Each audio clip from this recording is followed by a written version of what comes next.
Բարև ձեզ, ես հետ Անժելա Թովմասյանն եմ, մենք ուղիղ եթերում ենք, մեզ կարող եք հետևել Հայր Յակոբի YouTube-յան էջում։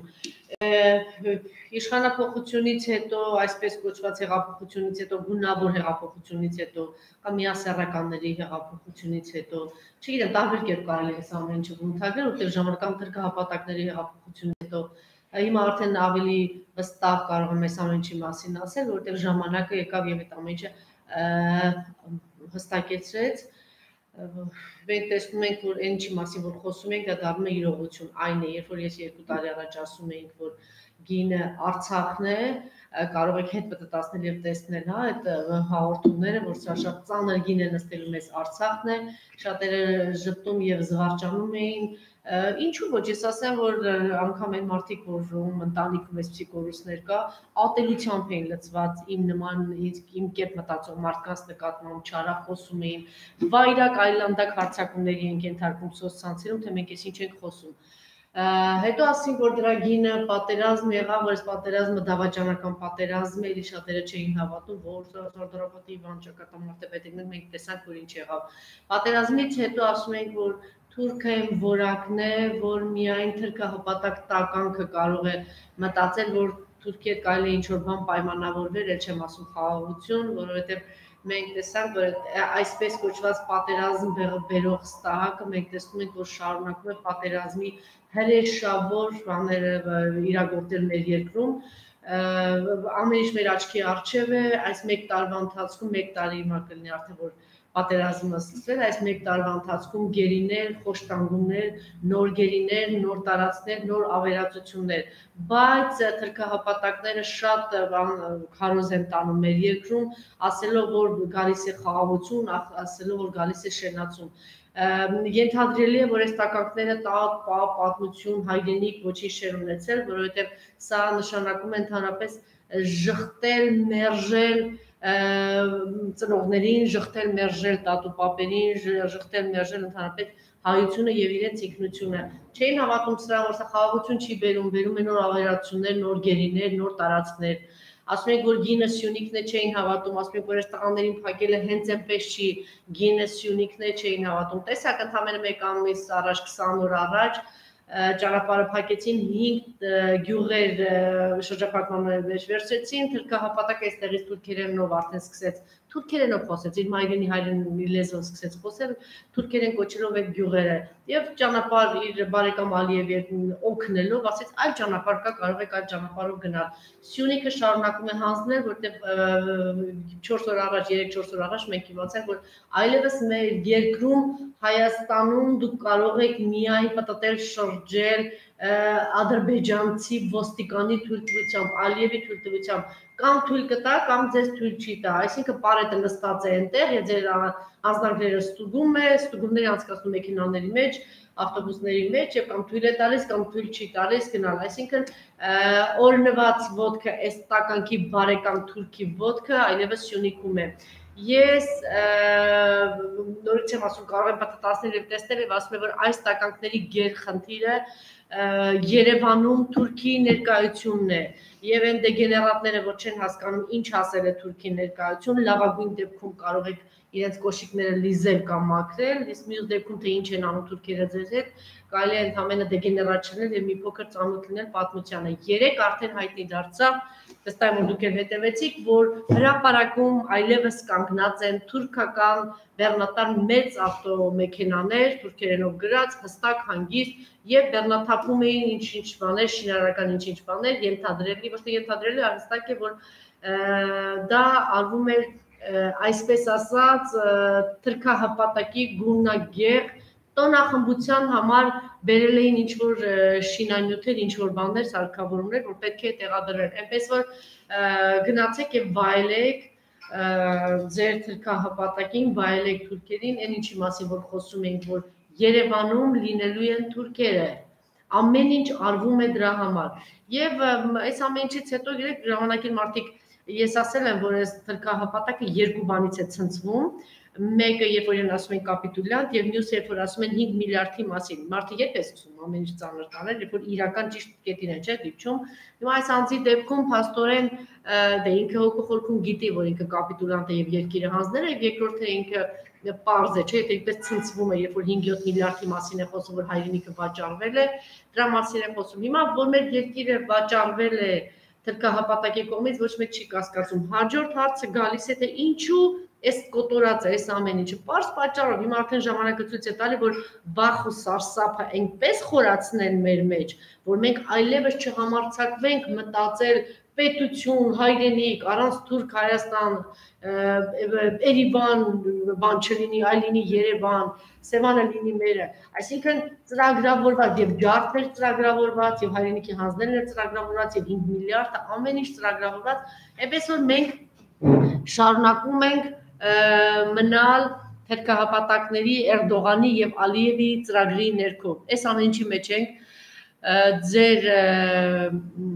ձեր գնահատականը այս ամենին ես հասկանում եմ, որ ես կարծես թե շատ բան ասեցի,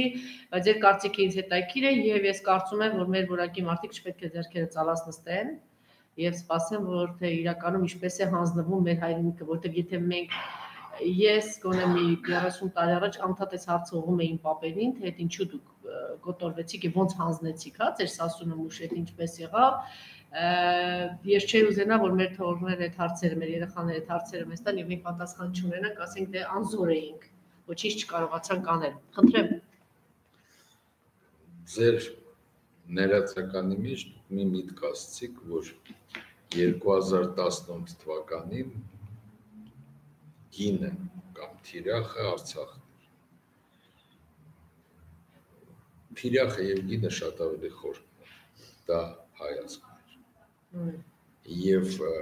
խոսքը հիմա մենակ Արցախի մասին չի, այլ մենք մնալու ենք որպես հայ, ես էլ չեմ խոսում ազգ, ժողովուրդ եւ այլն։ Եվ երբ սկսվեց ազգի բարոյական եւ մտավոր կազմաքանդումը Արցախյան պատերազմից անմիջապես հետո։ Այո, երբ որ Արցախը ազատ ագրողներն ասում են Արցախը տանք թուրքերին։ Եվ այդ գիծը տարավ։ Ես կամ 1000 ներողություն Արցախով իշխանության եկած տականքը, ինքը հաջորդ օրը եկավ իշխանության նախագահ, ազատագրեցին, ասեց պետք է տանք թուրքերին։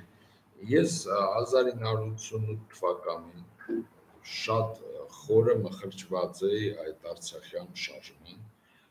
ընդհանուր որ եղել եմ պատերազմում, ծանր վիրավորվել եմ, ստացել եմ կլինիկական Աստծո փառք, ես հետ եկա եւ այն ժամանակ ես արդեն զգում էի այն սարմեր, որը ես հիմա տեսնում եմ, մենք ենք տեսնում, դրա համար ի տարբերություն ձեզ ես այդքան ցավոտ չեմ ընդունում, որովհետեւ դա արդեն ծրագրավորված գնում էր մեր վրա այդ արհավիրքը։ Եվ ստեղ մեղավոր ենք բոլորս, այդ թվում եւ ես։ Խնդիրը հիմա հետեւյալն է, մենք պետք է կարողանանք ազգի հիմքից փորձել վերականգնել, բայց ազգի հիմքից վերականգնելը այսօրվա բարոյահոգեբանական վիճակում դա շատ ծանր process է եւ ստեղ միայն շատ ոնց կոշտ ուժ պետք է լինի։ Կոշտ ուժ, որը արդեն ունի բարոյական, ազգային, կամային, մտավոր եւ այլն թիրախներ։ Ես որ բերեմ շատ թարմ օրինակ, ինձ համար ամեն ինչ վերջնական պարզ եղավ 20 թվականի անցյալ տարվա դեկտեմբերի պաշտոնական սգու երթի ժամանակ երապելուր արդեն ինձ համար պարզ է։ Ինչ եղավ դա ինձ համար հատկանշական մի փուլ էր։ Այսինքն մենք, ես չեմ ուզում առանձնացնել, սրբապղծեցինք երապելուրը, քայլում էինք զոհվածների շիրիկներով, բարձրանում էինք ծառը, գոռում էինք վարչապետ եւ այլն, կարճ ասած պահում ենք մեզ որպես վերջի տականք բառն էլ է։ Ես էլ կարայի պարկած լինեի երապելում, բախտս բերել չզոհվեցի, բայց ես ընկերներ ունեմ, իմ մոտիկ ընկերներից է եղել Լեոնիդ Ազգալդյանը, Մովսես Գեորգիսյանը, այս փայլուն փառահեղ մարդկանց աչքերով ես ամաչում եմ նայել մենք ինչ ենք դարել։ եւ երաբլուրի սրբապղծումը ինձ համար արդեն վերջնական ախտորոշումն էր, որ մենք գնում ենք դեպի սկզբից բարոյական, իսկ հետո բնականա ֆիզիկական ոչնչացմանը։ Դրա համար ես հանգիստ եմ, առավել ևս, որ 17 թվականին բացահայտվեց մի երկարատև սրբապղծություն, բացահայտվեց ինքնաբերաբար, երբ ես խորացա, ուզում եի հասկանայի դա ինչ կատարվեց հետս։ Ես բոլոր այդ 18 թվականից եղած դեպքերը կրկնվել են։ Դրա համար ես արդեն անգիր գիտեմ ինչից հետո է լինելու։ Ես այն ժամանակ զոմբիացնող անց կար այդ դեպքով, որ ես անցել եմ, եւ բոլորը անխտիր զոմբիացված եղել են ու մնացել են։ Այս դեպքում գոնե մարդիկ կան, որոնք հետդարձ են եղել։ Իմ դեպքում ոչ մեկը հետդարձ չի եղել, որտեղ զոմբիացնողը շատ ավելի պրոֆեսիոնալ էր, քան թե այս նորեն։ Ես գիտեմ դա ոնց է գնում։ Դրա համար ես կարծում եմ միայն ուժային, դրա համար մի բան եմ ասել։ Մենք մի հատ կոպիտ սխալ արեցինք 88 թվականին։ Ես հիշում եմ, որ 88 թվականին բոլորին ես գիտեմ, բոլորին ճանաչված մարդկանց։ Մի օր Բաբկեն Արաքսյանին, որ հետո եղավ խորհրդարանի խոսնակ, ասեցի, մենք պետք է ունենանք ռազմավարական ծրագիր, որ իմանանք ուր են գնում, ինչի համար են գնում եւ քայլերը, եւ ով է լինելու պատասխանատու։ Գիտեք ինքը ինչ էր ասում։ Ասում էր Հարություն ջան, լավ էլ հիմա ժամանակը չի։ Այն ժամանակ եթե հիշում եք Սայաթնովայի գյուղում թունավորության դեպքերը բաներ։ Դրանից հետո մի քանի ամիս առաջ էլի հանդիպեցինք նույնը ասեցինք։ Վերի ժամանակը չի ասում։ Ժամանակը չի։ Կարևորը հիմա իրան ժամանակը եկել է, ՀՇ-ի ժամանակը հիմա եկել է։ Մտել են իշխանության մեջ, ինքը խորհրդականներ են, ասում են ամենապես խորհրդականը Բաբկեն Արաքսյանն է։ Պատկերացնում եք հիմա օրինակ հարց չունեք, ես հասկացա, որ ճանաչել եք։ Բաբկեն Արաքսյան, բա դու իշխանափոխությունից հետո Արցախյան շարժում ասելով եկել ես իշխանության, բա դու մի բառ չունես ասելու։ Արցախը տվել է, Սյունիքը տալիս է, Թուրքիա այսօր հրապարակում է, մի նախադասություն չունես ասելու այս ժողովրդին, ասելիք չունեք դու։ Հələ գոնե այն բանը դերասանություն արեց Լևոն Տեր-Պետրոսյանը դերասանական այս չգիտեմ ինչ որակավորումներ հա տվեց Նիկոլին, բայց իրականում իր այտենց բան ճատերին բոլորին բերեց նախարարություն, չգիտեմ որտեղ տեղավորեց։ Բա մի բան ասեք։ Ուր էիք, որ գրողի ծոցն էիք լինելու, եթե Արցախյան շարժումը չլիներ։ Չէ, որտեղ էին լինելու։ Անդրեա ջան, ես մի բան ասեմ, էլի։ Ինձ մոտ մի սկզբունք է կյանքում։ Նամվանդ 2017 թվականի դեպքերից հետո մի սկզբունք եմ կոշտ որդեգրել։ Աչքս տեսնի, ձեռս շոշափի։ Ավելին ասեմ, երբ մարդիկ ժամանակին վեհ բաներ են խոսում, արտասահման, ուրեմն ամենամեծ անբարոյականությունը միշտ կողարկվում է սուրբ բառերով, որ խփում են մարդու սրտին, հոգուն, հասկանում եք։ Նայեք ինչ եղավ մեզ մոտ։ Մարդու իրավունքներ եւ այլն բառացիարան 95 թվականից սկսվել է գրանտալապություն։ Սարսափելի վիճակ էր եւ մենք ես 95 թվականից գոռում ցանցերով այսպես գրավեցին 95 թվականից գոռում գոչում եմ հրապարակային եւ այլ ձևով օրինակներ են բերում ոչ մի նախորդ իշխանություն մի հատ ծպտուն չանեց։ Դե լիբերալ բան էին խաղում, դեմոկրատիա էին խաղում, չգիտեմ, ինչներիդ վրա էիք դեմոկրատիա խաղում, ինչներիդ վրա էիք լիբերալ արժեքներ, ինչ օրինակ էի բերում, ասում էի հզոր պետություն, դեմոկրատիայի պապան Միացյալ Նահանգներում անցյալ դարի 30-ականներից գործում է FARA-ի օրենքը, Foreign Agent Registration Act, որ հերիքա որ դուք լինելով Միացյալ Նահանգների քաղաքացի մի կոպեկ դրսից ստանաք ու սկսեք ինչ որ գործունեություն կամ ինչ որ արտասահմանյան ուժի ազդեցության տակ լինեք, դուք համարվում եք դա չի արգելվում Միացյալ Նահանգներում, խելոք պետություն է։ Այդ FARA-ի օրենքով դուք ընկնում եք ուրիշ իրավական դաշտ, ուրիշ հարկային դաշտ, ուրիշ ավելի նեղ իրավունքներ ու տոտալ վերահսկողություն։ Հետո այս վերջերս դա ընդունեց Ռուսաստանը, ուզում եք հետաքրքիր բան ասեմ, ընդունեց անգամ Իսրայելը։ իրանց համար գրանտալապությունը վտանգավոր։ Ռուսաստանը այո, աղց է։ Հիմա նայեք ոնց է աշխատում գրանտալապության մեխանիզմը, որ ուզում են ազգը կազմակերպել։ Երկու ուղղություն է ֆինանսավորում։ Մեկը լիբերալ արժեքներ, մարդու իրավունքներ եւ այլն, մյուսը ազգայնական։ Եվ Ուկրաինայում ինչ եղավ, այնտեղ եկավ սկզբից ազգայնական ուժը 2014 թվականին, հետո ազգայնական ուժը տարավ Ուկրաինային տապալման, հիմա 19 թվականից եկել են այդ մարդասիրական լիբերալները։ Ինչի համար է դա արվում, որ մեկը գալիս է իշխանություն, այդ գրանտալապի ազգային կամ ապազգային։ Հետո դրանից հետո ժողովուրդը սկսում է հիասթափվել, պասը տրվում է ճիշտ հակառակ գրանտալապային։ Դուք ուշադրություն դարձրեք, ոնց է մեզ մոտ պարբերաբար ագրեսիվանում ռուսատիատությունը։ Նկատել եք։ Իհարկե։ Դա գիտեք ինչ է։ Իսկ գիտեք դա երբ սկսվեց։ Դա սկսվեց, երբ այս նոր իշխանություններից բանը հիասթափվողների տոկոսը սկսեց բարձրանալ։ Միանգամից միացավ գրանտալապային ազգայնական թևը, որպեսզի գիտեք ինչ է լինելու։ Թակը այդ այսպես կոչված քաղաքական ճոճանակը։ Մի ուղղությամբ չեն աշխատում, Սորոսը իր կրակողներին ունի, իր տերորիստներին ունի, իր ասիկը տարբեր ուղղություններով գալիս է եւ իրանց մի թև կա, որ այսօր այդ սորոսական այդ թևը այդ կրակողների, տերորիստների, որ ինչ որ պապածեին գրավի չգիտեմ, իրանք զբաղված են միայն հակառուսական բաներով։ Ինչու։ Որտեղ նա երկու թևերն են հակառուսական, երկու թև։ Հիմա երբ այս թևից մարդիկ զզվելու են այնքան, որ պետք լինի տալ իշխանություն ուրիշին, բայց կոնտրոլը չկորցներ, կգա մյուս թևին։ Ուկրաինան արդեն մի թափ է անցել, 14 թվականին ունեցել ենք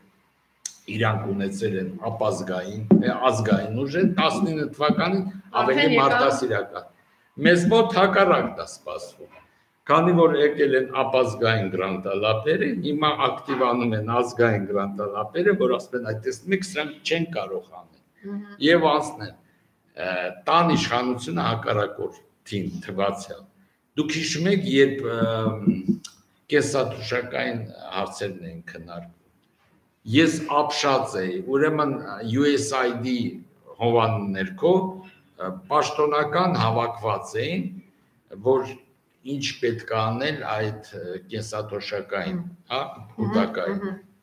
Մեկ էլ դալիճ մտան ուրիշ թևը գրանտալապներ, որոնք դեմ էին կուտակայինին։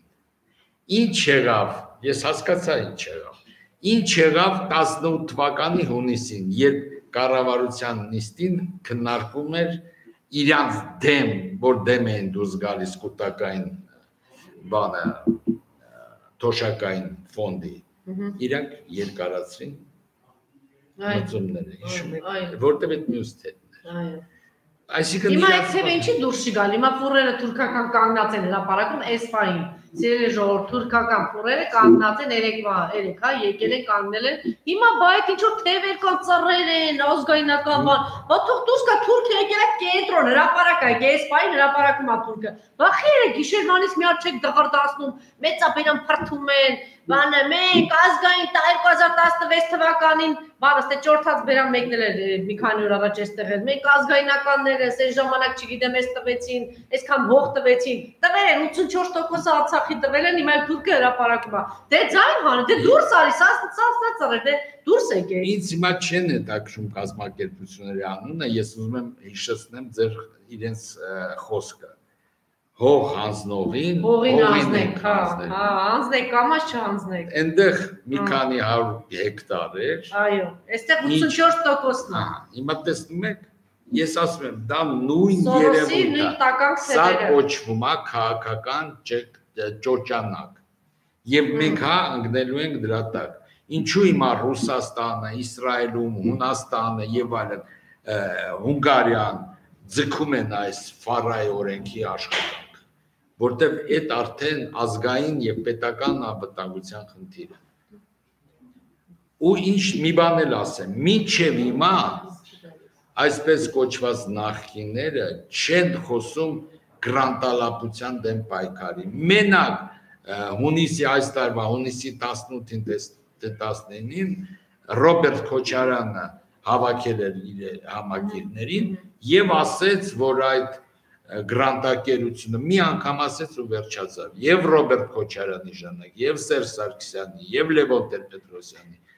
տեղ չկար, որ ես հրապարակային չասեի դրա մասին միջև մա չեն ասում ուրեմն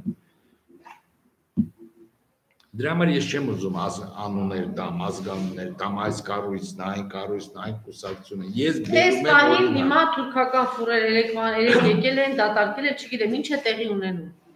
Վերջ գրաված ասենք Հայաստանը։ Հայաստանը։ Լավ, իմունային համակարգը ընկել է, ես չգիտեմ, մարդ չկա, 20 մարդ չկա, հիմա 20 տղա մարդ չկա, գնա այդ մի ինչ որ բանանի, հա, փոխի։ Բեմա դրվում, տոնախմբությունը, հետո տեսեք, բան մեզ։ Կներեք մի հատ օրինակ բերեմ, միտքը ձեր շարունակեք։ Ուրեմն մեզ համար հյուսիս հարավ ճանապարհը, որ շատ ռազմավարական նշանակություն ունի, անցյալ տարվանից զգացվեց, չէ՞ դա։ Երբ սկսվեց հյուսիս հարավ ճանապարհի շինարարությունը 10 տարի, մոտավորապես 10 տարի առաջ եւ որը վարկային, դրսի վարկային փողերով էր արված, որը ամբողջ աշխատանքը պետք արժեր 1 միլիարդից մի քիչ քիչ։ Ընթացքում այս 10 տարվա ընթացքում այդ թիվը կրկնապատկվեց, եռապատկվեց, միջև հիմա կառուցած չի։ Հիմա հարց եմ տալիս։ Մենք միշտ քննադատում ենք այս նորերին, ինձ համար նորերին չկա, ուրա հյուսիս հարավ ճանապարհը, ուրա Հայաստան-Իրան երկաթգիծը, ուրա ինչու չի կառուցվել, հասկանում եք, ռազմավարական այնպիսի մենք հանցավոր Համենայն դեպս Ռոբերտ Քոչարյանի ժամանակ այդ ճանապարհը մեղրու այդ ամեն ինչ իր ժամանակ ա եղել։ Չէ, ես խոսում եմ։ Եղել է իր ժամանակ այդ ինքնասերի տվող ենք այդ ճանապարհներով ես դրա համար Քոչարյանն ա գցել այդ ամեն ինչը արել է։ Չէ, ես էլ ուզում եմ անուններով, շատ կոնկրետ մարդը արել է, չի տվել։ Ես ուրիշ բան եմ ասում։ Մենք 18 թվականին նման 20 թվականին չունենք հարավ-հյուսիսը եւ Իրանի հետ երկաթգիծը չունենք, ճիշտ։ Ես ինձ սա է հետաքրքրում։ Իսկ մնացածը Դե այն ժամանակ է կան ինչ ուժեր կան, որ այդ ամեն ինչի խանգարում էին, այո։ Միջև որ բանը իշխանության բերեին այս լիարժեք թրքահապատակների։ 10-15 տարի առաջ շատ պետություններում աշխարհում այդ օտարերկրյա գործակալներ որտեղ հարձակում կար Իրանի նկատմամբ, այստեղ իշխանություններն է վախեցան արագացնել այդ ամեն ինչը, փորձեցին մանևրել, դանդաղել եւ այլն, այնքան դանդաղեցին, որ միջև թրքահապատակների բերեցին իշխանության։ Բացադրությունները ինչ չեն հետաքրքրում։ Պետության կառավարումը փաստերով են արձանագրում։ Մենք ունեցանք փաստ, որ մենք անգամ ենթակառուցվածքային իմաստով, ճանապարհների իմաստով, մենք այսպես կոչված պատերազմին, վերջի պատերազմին պատրաստ չէինք։ Ինչու՞։ Մենք ունեինք 95 թվականից մինչև 18 թվական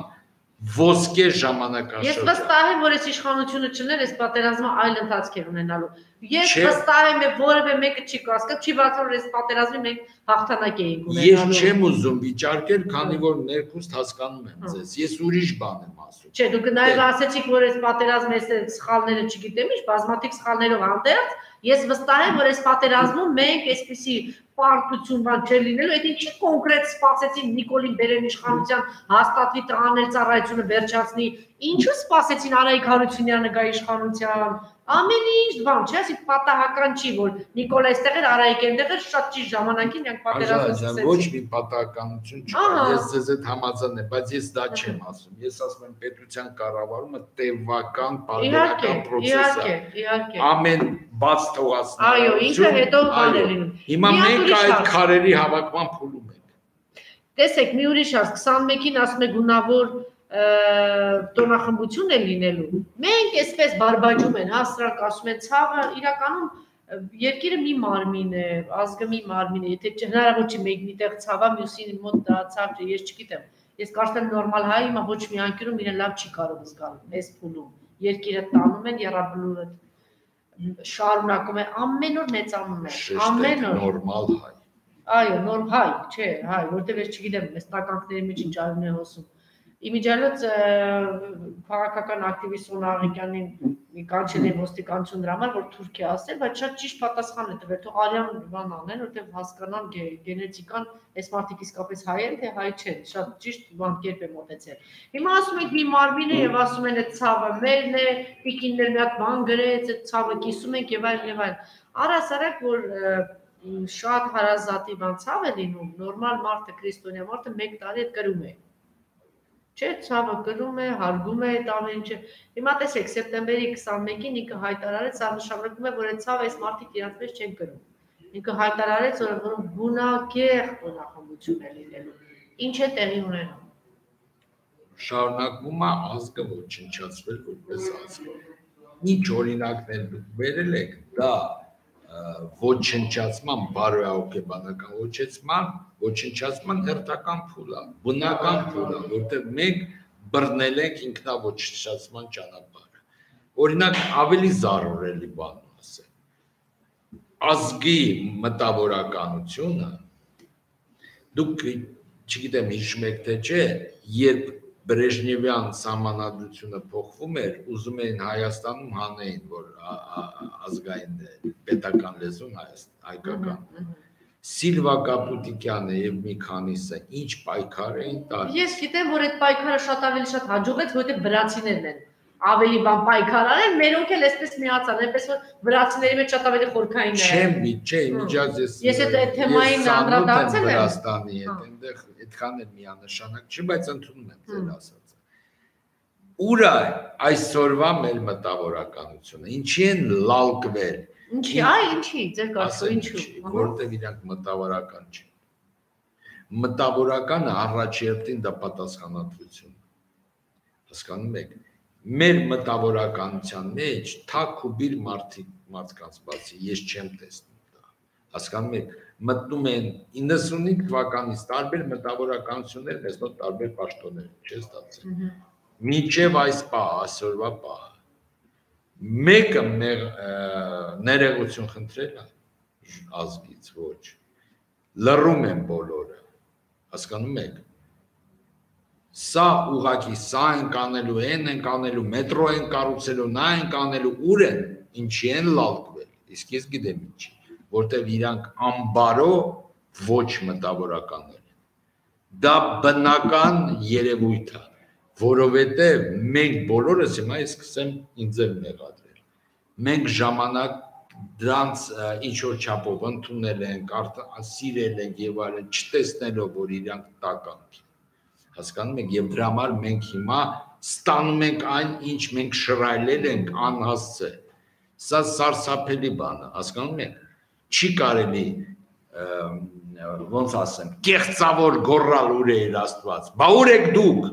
Ուր եք դուք։ Մեշյան ուր ես դու, որ գրողի ծոցներ։ Ես հիմա ինձ ազգանները չէ։ Չէ, կոնկրետ ասում եմ Արթուր Մեշյան, այ կապիկ։ Երբ որ բանը ասում են իրեն բաներ անում, հանրապետական կուսակցության գրասենյակում, այդ ուղիղ ասում եմ Արթուր Մեշյան, վստահ եմ քեզ հասնելու է։ Իրեն պատեր տալիս, երբ որ այնտեղ հանրավակեր գնա միկրոֆոնը վերցնեմ, վերջի խոսքերը ասեմ, սա ասեմ, նա ասեմ, հետո պարզեց մի ամիս հետո գնաց միկրոֆոնը վերցրեց, գնաց նստեց քաղաքապետարանում, բան, պաշտոն ստացավ։ Այս կապիկներ են։ Նայեք ստեղ։ Ուր է իր Աստված, Արթուր Մեշյանը, իր խոսքերը չի։ Ես ասեմ վտանգը, օրինակ անցյալ տարի կառուցվեց, տեղադրվեց այն հանդիկ այո, ինձ Գանձի։ Հա, Գանձի բավական մի հարաբերություններ ուներ Կեմալ Աթաթուրքի հետ եւ ինքը մի քանի ելույթներ ա ունեցել, այդ թվում կարմիր գծով իր մոտ գնում էր, որ Հայաստանը պետք է լինի Թուրքիայի տիրապետության տակ։ Եվ մեր մտավորականությունը ինձ ազգանուններ չի հետաքրում, մեր մտավորականությունը տեղադրում է Գանձին, այդ ոնց կամած բարոյազրկում են մեր ազգը, այսպես բարոյազրկ դնում են Գանձի հարցանը, Գանձին շատ լավ բաներ արել Հնդկաստանի համար, բայց դու տեղադրում ես քո մոտ, էլի սկսում են բացատրել Հնդկաստանի հետ, ինչ որ արսել, մենք մեր անբարոյականությունը սկսում ենք բացատրել, ինչ իրավունք ունի մտավորականությունը նույնը անել, ինչ է սովորական մարդը, հիմա սովորական մարդը ինչ է տեսնում, Գանձի արձան է տեսնում, որը ասել է, որ Հայաստանը պետք է լինի թուրքական տիրապետության հետ։ Հիմա ինչ է կատարվում։ Բայց մտավորական ենք մենք, խորհրդավոր լռում ենք, բայց դա ուղղակի։ Լավ ասացիք, խորհրդավոր լռում ենք։ Այո, խորհրդավոր։ Դրանք ուղղակի ես ասեմ, ճիվաղներ են, ինչ ասեմ։ Որտեվ գիտեք ինչ, օրինակ մի անգամ ես ապշեցի Արծրուն Պեպանյանի մի խոսքից։ Մի օր ման են գալիս փողոցում, մեկ էլ Արծրունը ինձ ասում է Հարություն ջան, գիտես ես 95-96 թվականին ինչ զգացի, ասի ինչ Արծրուն։ Ասում է ես հասկացա, որ ես փողոցում սեմուշկա իրավունք չունեմ չրթել։ Ասես հարցական նայեցի վրան, ասում է որտեղ մարդիկ ինձ ճանաչում են ու ընդունում են որպես մտավորական։ Ես հիմա շատ խիստ պետքա վերաբերվեմ ինձ առաջի երթին, որ հետո չստացվի, որ ես սուտ դուրս եմ։ Բայց իրական մտավորականը անկախ նրանից իրեն ինչպես չի վերաբերել, ներքին կուլտուրա պիտի ունենալ, որ չչրթի, ասենք արևադարձի, ճիշտ է, ինքը չէր չրթում։ Մտավորական ես ներսը ինքը չէր չրթում, ինքը ուղղակի պատկերավոր էր ուզում ասել։ Ստեղ արևածաղիկի մասին է խոսքը։ Մեզ մոտ մտավորականներ կա, որ ուղղակի զարհուրելի քայլեր են անում։ Ընդ որում մի քայլերը, որոշ քայլեր քողարկված, որոշ քայլեր բացահայտ։ Հասկանում եք։ Ու ոչ ոք չի ընդդիմանում։ Ես գտնում եմ, որ եռաբլուրի սրբապղծությունը մեր մտավորականները պետքա ուղղակի դուրս գային եւ դոշով փակեին մեր տղաների, երեխերքի ու զոհվածների։ Մի շատերին ես գիտեմ, հասկանում եք, պատերազմում շատերի հետ է ծանոթանում, բայց հարցը մենակ դա չի։ Այն նայեք մեզ մոտ գլուխ չկա, բերեմ մի հատ զարուրելի զուգահեռ։ Դուք մի հատ վերցրեք, հետաքրքրվեք 1915 թվականի հունվար, փետրվար, մարտ, ապրիլ մինչև 24-ը։ Մեր մամուլը Պոլսում։ Երբ մենք այն ժամանակ Թուրքիայում շատ ուժեղ այո, ունեցել ենք մի քանի կազմակերպություն։ Ոչ միայն կազմակերպություն, գրեթե բոլոր պետական կառույցներում կա, ֆինանսական, առևտրային եւ այլն։ Ֆոտոմանում ինչքան բան ենք ունեցել։ Հիմա հարց եմ տալիս։ Ես միշտ ինձ հարց եմ տվել դրջային ժամանակից, ոնց եղավ, որ մենք ամենտեղ այնտեղ կայինք, հանգուցային։ Մեկ էլ ապրիլի 24-ը մեզ համար հանգարցակի դառավ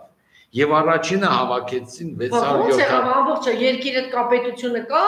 այս տաղակների մի հատ թուրքերի խումբը գալիս է, հիմա Հայաստան Երևանում բերելա Թուրքի, ոնց եղավ։ Այսինքն հիմա պետություն է, այն ժամանակ պետություն չի եղել։ Հիմա ունես պետություն, մաքուր զուլալ հայերով այսպես լցված մի հատ հայրենիք, ի պատիվ Վազգեն Սարգսյանի Քոչարյանի մեծացած Հայաստան, չէ, պատմականորեն մեծ Հայաստան, ազատագրված Հայաստան, մեկ էլ տականքների խումբը ոնց են հանդուրժում, հա, 80% Երջանի բարբաջում զվարճանը, որ թուրքը այսօր երեք գիշեր եկել է, թուրքը ձեր հրապարակում է, ես որ ասում էի, այս տականքները հարձակվում էին ի վրա, ասում էի թուրքին ինքը բերելու է հրապարակ, թուրքը երեկվանից իր կանտերները, մեքենաները հրապարակում են, ոնց? Դուք զարմանում եք 15 թվի վրա, պետություն չկար կառույցներում, հիմա ոնց? Լավ, գանք առաջի պետության հայկական, հա, ոնց ընկավ կարծը, գիտեք? Այդ կարծի 4 տականքների են, դավաճանների են գտել, տականքների դույլերով ոսկի են տվել, այսօրվա տականքների նման։ Այս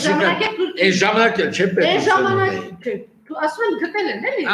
Իմ ասածս դա է։ 4 տականք բանի գտել են, դույլերով ոսկին տվել են, դարպասները սիրում են, դավաճանական բացել են։ Ով ստորագրեց Ալեքսանդրոպոլի պայմանագիրը։ Ով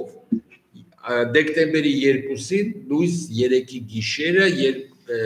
1920 թվականին։ Ով ստորագրեց բանը Ալեքսանդրոպոլի պայմանագիրը, որտեղ մեզ հասնում էր 10,000 քառակուսի կիլոմետրից քիչ։ Այ մենք հիմա գնում ենք Ալեքսանդրոպոլի պայմանագրի արդյունքներին։ Ով, էլի մենք։ Հիմա նայեք, ես շատ լավ գիտեմ ինչ կեղտոտ խաղեր են եղել Մոսկովյան պայմանագրի, բայց չէ որ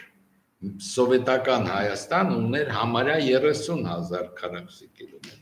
Իսկ առաջի հանրապետության ավարտին Ալեքսանդրոպոլի պայմանագրով մեզ մնում էր 10,000։ Հիմա ով ումա վատություն ա։ Մենք մեզ սպասի, իհարկե։ Երկրորդը բերեմ, մի հատ խումբ կա, ֆրանսապաշտների առաջացավ մի տարի, երկու տարի, Ֆրանսիա։ Բոմժերի մյուս խումբ։ Հիմա բերեմ օրինակ, մի հատ թող կաթան ծանոթանան 1921 թվականի Անկարայի պայմանագրի, երբ Ֆրանսիան եւ Թուրքիան պայմանագիր են կնքում, որպես Կիլիկիայի հողերը այն ժամանակ առաջի համաշխարհային պատերազմից հետո Ֆրանսիայի պրոտեկտորատի տակ էր։ Ուրեմն շատ կարճ ժամանակում տվել են, այնտեղ սկսվել են ողբերգական դեպքեր եւ մենք հրաժեշտ տվեցինք Կիլիկիայից փաստորեն։ Սա էլ Ֆրանսիան է։ Ես շատ եմ ուսումնասիրել շատ մեր փուլերը, դրա համար ես չեմ զարմանում։ Այս փուլում ինչ պիտի անենք, հա? Հիմա արդեն ավարտում ենք։ Ոնց եք տեսնում։ Տեսեք, ես կարծում եմ, որ ոչ մի վզում չկա, ոչ մի բան չկա։ Թուրքը հետ հիմա հրապարակում է։ Երեկվանից թուրքերը հրապարակում են։ Բանը, ցած որ փակեք ձեր ակաժները փակեք, աչքերը փակեք, չի օգնելու։ Այլևս իրենք հրապարակում են։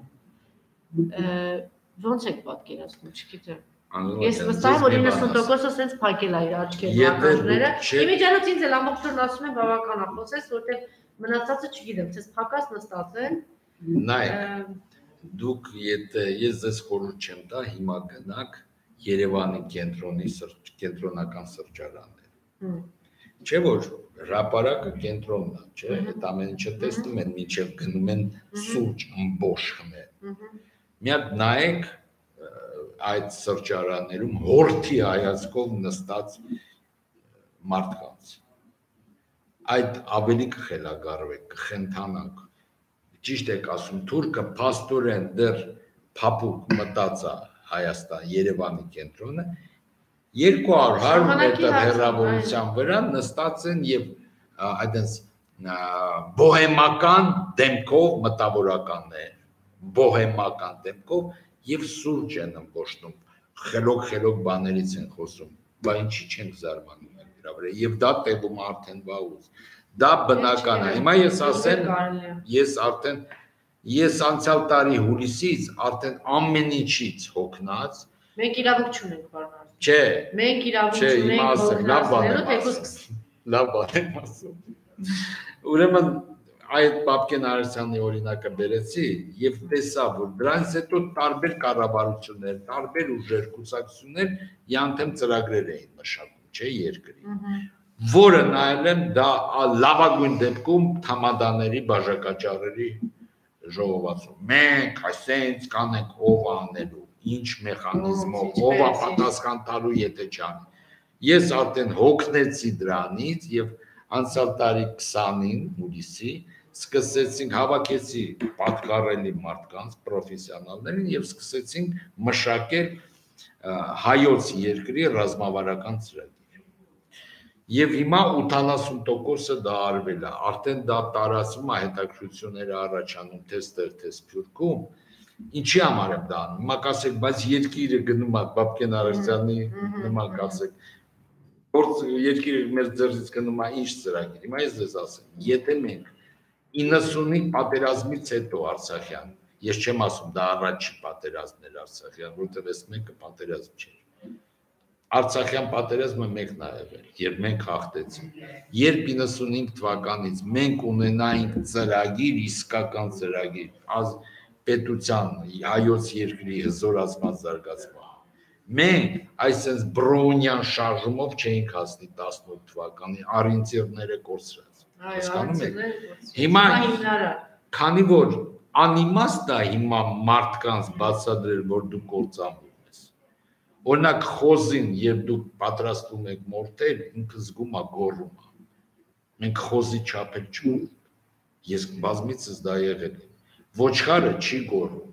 խելոք գնում է մորթվելու, խոզը պատե-պատ է իրան տալիս, դե եզրակացություն անի։ Ես հիմա չեմ ուզում խառնվել այս ընթացիկ, այս իշխանությունը նախորդ, ինչ են կանում զոմբիալ, ինձ դա հիմա չի հետևում։ Ես գիտեմ, որ ի վերջո կգա պահ, որ Հայաստանը ծնկից կբարձրանա եւ կուզենա վստահ եմ, իհարկե 5000 տարի է, չէ՞ մեր։ Դե եթե գինը պիտի մեզ կամ կոտորեն, մի հատ էլ կոտորեն, մի հատ էլ հուսադրող բան ասեմ։ Հիմա շունիկը կտրեն տանեն, Երևանում են նստած է, չգիտեմ։ Մի հատ էլ հուսադրող բան ասեմ, էլի պատմությունից։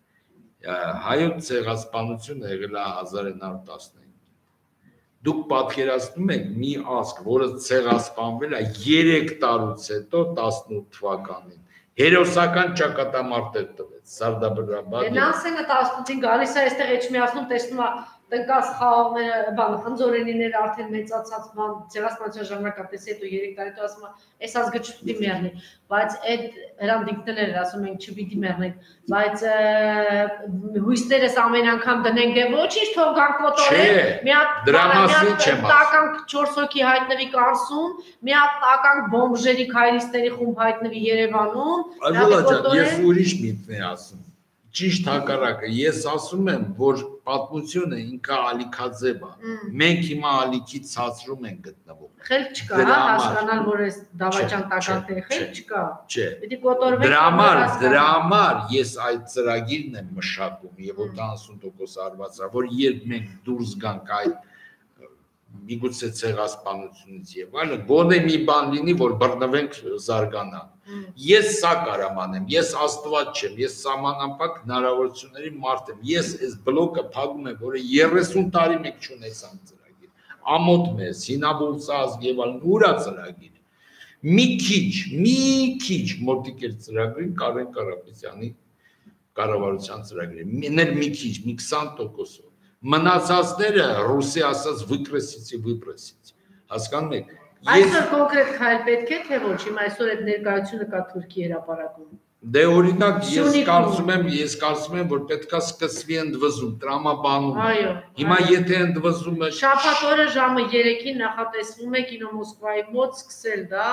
ես ամեն օր կոչ եմ անում։ Հիմա նայեք։ Շաբաթ օրը 3-ին լինել կինո Մոսկվայի։ Ես անցյալից մեկը գիտեք ինչի վրա էի զարմանում։ Ոնց 1915 թվականին մի քանի տասնյակ ասկերներ հազարավոր հայերին տանում են։ Հիմա չեք զարմանում, չէ՞։ Չէ, ես ասում եմ 2017 թվականից այն ինչ սարքին իմ գլխին, այսպես կոչված մտավորականները եւ իմ հարազատները, ես ոչ մի բանի չեմ զարմանում։ Շնորհակալություն, պարոն Սոփյան, որ համաձայնեցիք գալ այս զրույցին, խնդրում եմ մնալ մեզ հետ մի քանի րոպեից մեկ նորից կլինենք ուղիղ եթերում։ Շնորհակալ եմ, պարոն Սոփյան։